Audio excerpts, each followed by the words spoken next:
Evidently, you can see and hear me, and I can see and hear you. Now, this is not the first time I've reappeared. I've appeared in my future on several occasions, most recently on and near a bridge over a small pond on the south side of the Fine Arts Building, now known as the Museum of Science and Industry, near 57th Street and Lakeshore Drive. To you, I must seem a ghost of the past.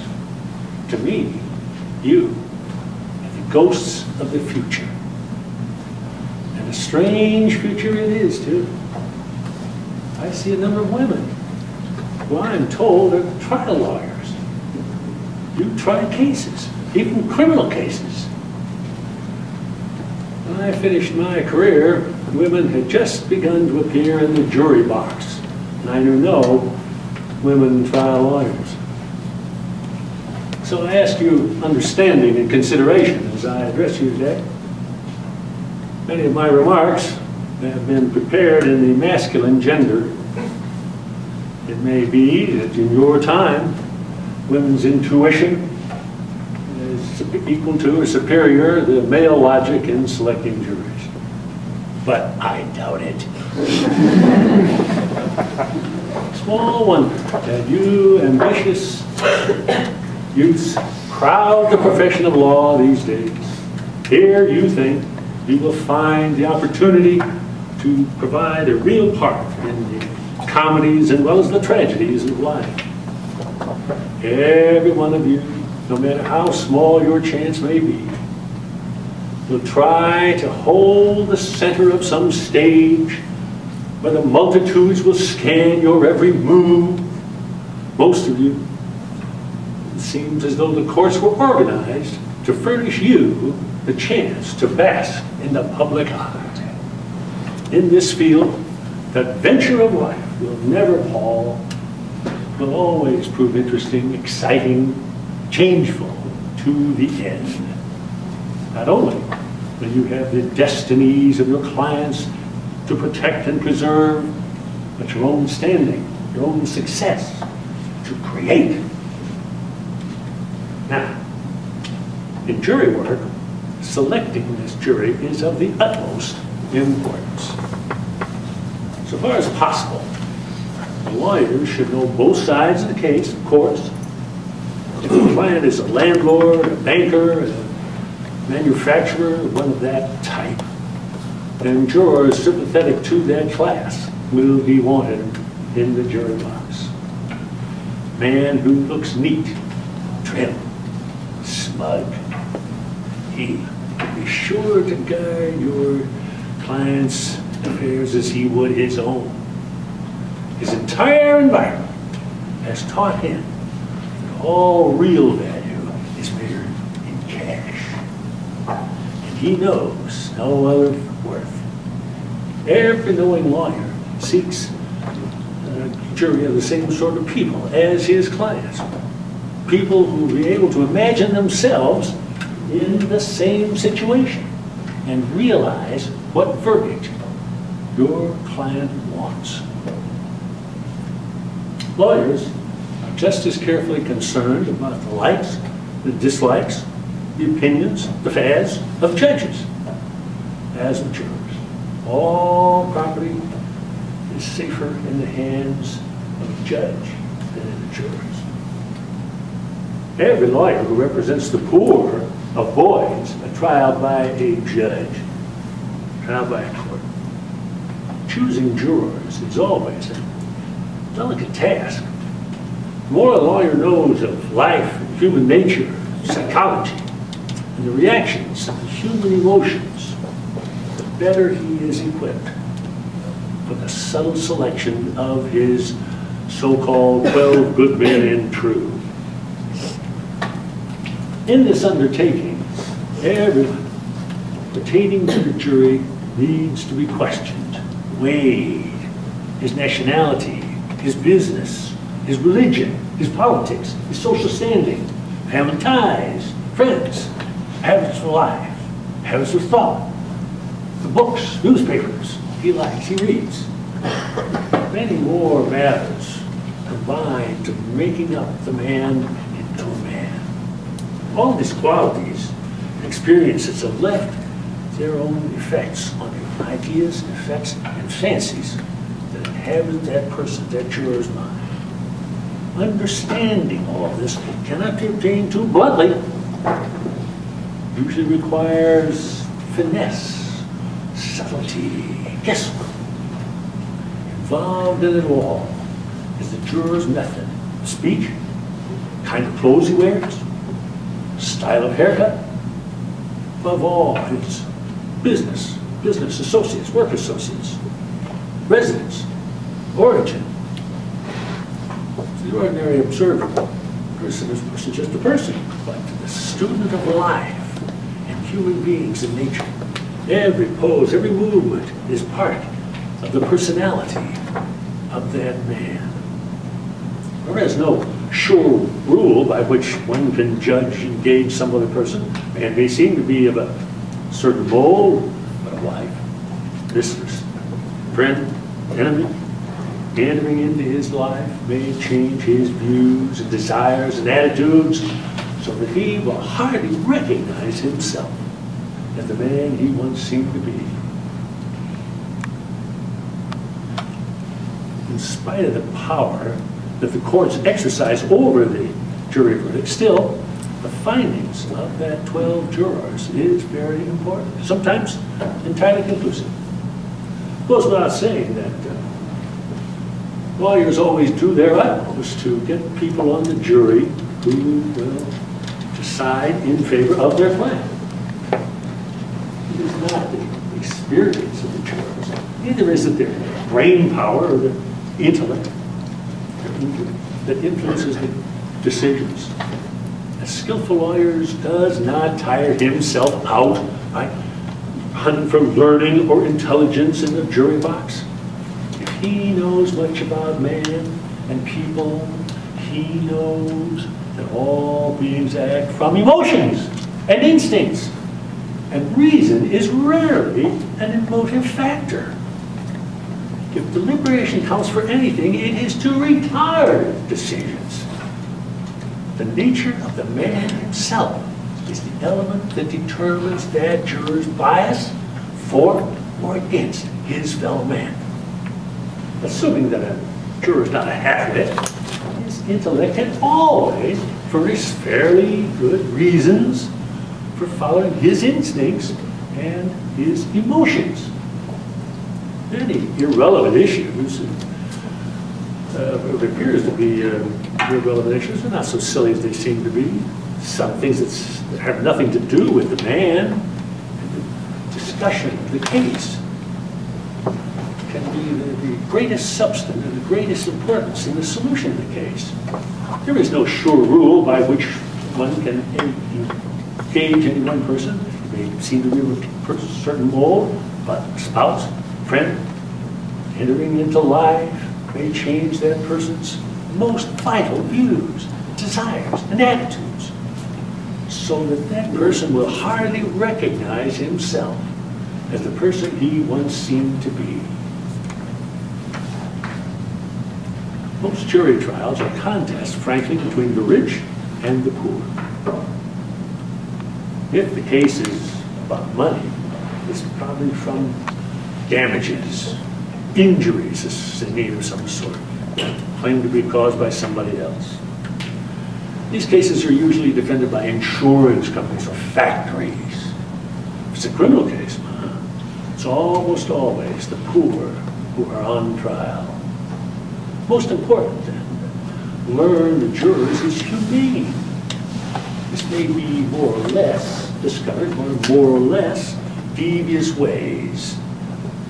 As soon as the judge sees what you want, the judge almost always will block the game. Next to this, having more or less bearing on the question, is the nationality of the person, the politics of the person, the religion of the person. If you do not discover this, all your plans may go awry. whether you are handling a damage suit or client is charged with a violation of the law, you will try to get the same sort of juror as your client.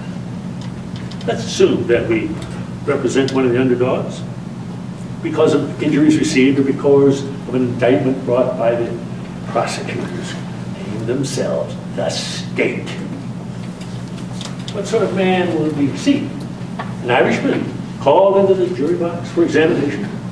There is no reason to ask about his religion. He's Irish. That's enough. You may not agree with religion, but it matters not. His views go deeper than any religion. You should be aware that an Irishman is emotional, kindly, sympathetic. If he is chosen as a juror, his imagination will place him in the dock. Really, he's trying himself. You would be guilty of malpractice if you got rid of him, except for the strongest reason. Now, an Englishman is not so good as an Irishman, but still, he has come through a long series of individual rights, not afraid to stand alone. In fact, he's never so sure he's right as the great majority of people are against him.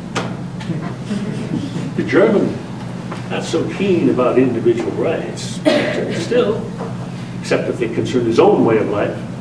Liberty is not a theory with him, it's a way of living. Still, he wants to do what is right. He is not afraid. We need inquire no further. If he's a Catholic, then he loves music, he loves art, he must be emotional. He will want to help you and your client. Give him a chance. The Presbyterian enters the jury box, carefully rolls up his umbrella, puts down his hat calmly sits down. Let him go. He is cold as the grave, and he knows right from wrong, and he seldom finds anything right. John Calvin and eternal punishment. Get rid of him as few words as possible before he contaminates the others. Unless you and your clients are Presbyterians, and then you are probably a bad lot. Even though you are a Presbyterian, it's likely guilty. Possible. The Baptists are more hopeless than the Presbyterians. They, too, are likely to think that the home of all outsiders is hell, and you do not want them on the jury, and the sooner they leave, the better. The Methodists are worth considering. They're near the soil, they may be farmers, they may be small agriculture in some way, or in small business.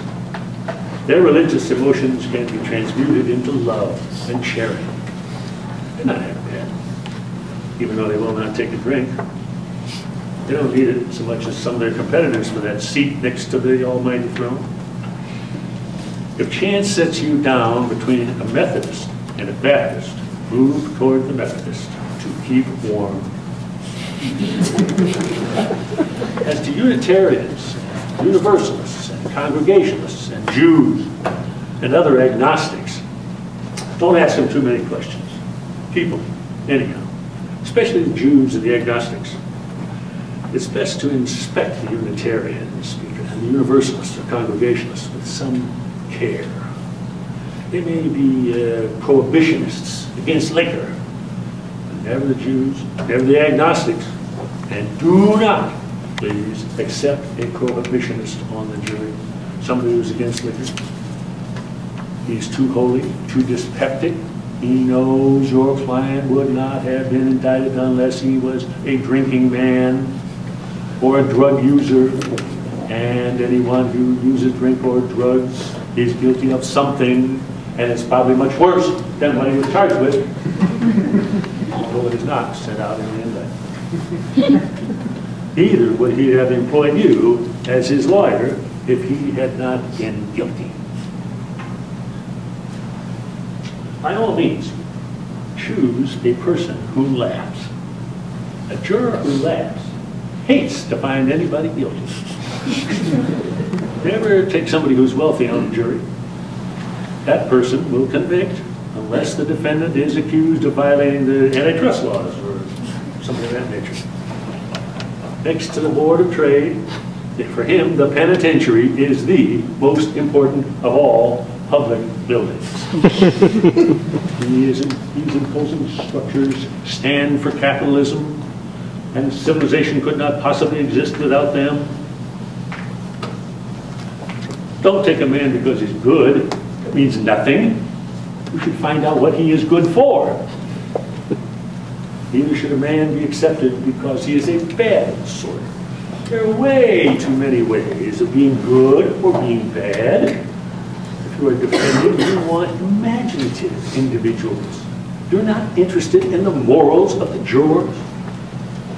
If the person is instinctively kind and sympathetic, take him. Women are now in the jury box. To these new jurors, the welfare of the state depends on the verdict. It will be so for many years to come. Chances are that it would not have made the slightest difference to the state if all the cases had been decided the other way. That might make a great difference to the unfortunates who are facing cruel and narrow-minded jurors who pass judgment on their fellow man. To these defendants, it might have made the difference between life rather than death. Women take these new privileges seriously. They're all puffed up with the importance of the proceedings therein. They believe they represent a great step forward in the world. They believe that women are co-opting and cooperating in a great cause. Like the rest of us, they don't know which way is forward, which way is backward, and whether either one is any way at all. Luckily, as I feel, my services were almost over when women invaded the jury box in the courts.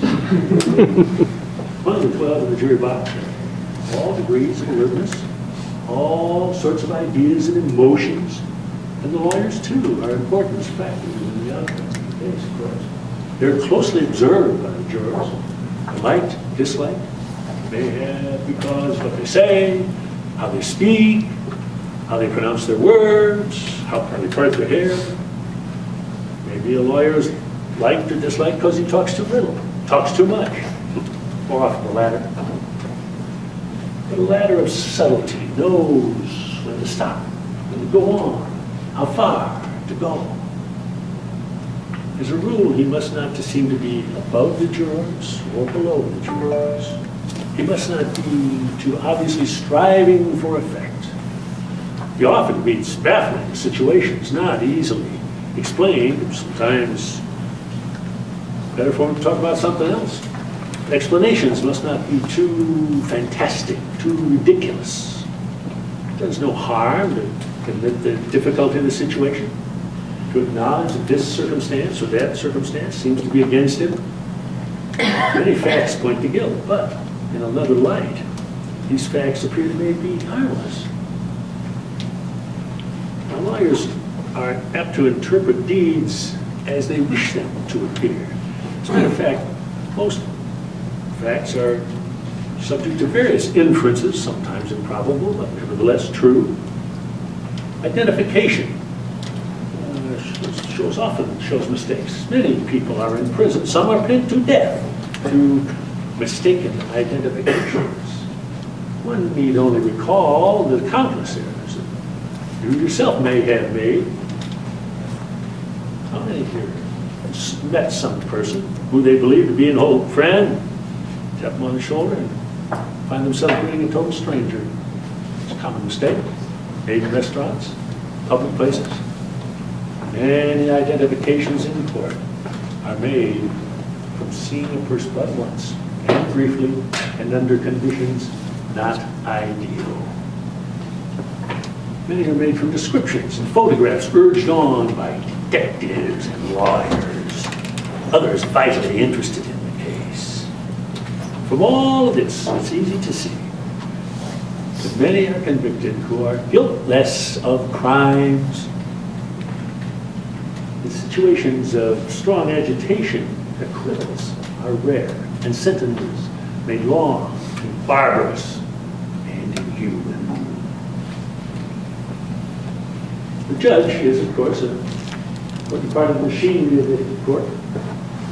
Like carpenters, lawyers, bricklayers, saloon keepers, they're not all alike. No two of them have the same fitness for their position. No two have the same education. No two have the same natural understanding of himself, their fellow man. No two are gifted with the same discernment, the same balance. Some judges are lacking in knowledge of law. But the ordinary rules of law are not. They're rather simple. They're not difficult to follow. So judges should be students of life, even more than students of law. Students of psychology, which forms the basis. Understanding human conduct should be taken into account with fair knowledge. The mechanism of man and motives, and urges that govern his life. The desire to venture, to fathom a situation that with some knowledge of the officers and the public can be most useful in preserving and protecting those who most need such help. The life of almost any unfortunate person, if rightly understood, can be readjusted to some plan, some order and system instead of drift on to ruin, the victim of hatred, chance, happenstance. No scientific attitude can be adopted until lawyers, like physicians and scientists, recognize that cause and effect determine the conduct of man and women. When lawyers, courts, and lawyers accept these theories by which physicians forced on people learned long ago, then people examine each so-called criminal act until they discover the cause and then learn how to remove that cause. This requires sympathy, humanity, love of one's fellow man, and a strong faith in the power and knowledge and experience to conquer the maladies of man. The forum of the lawyer may then grow small and the courthouse lose its spell.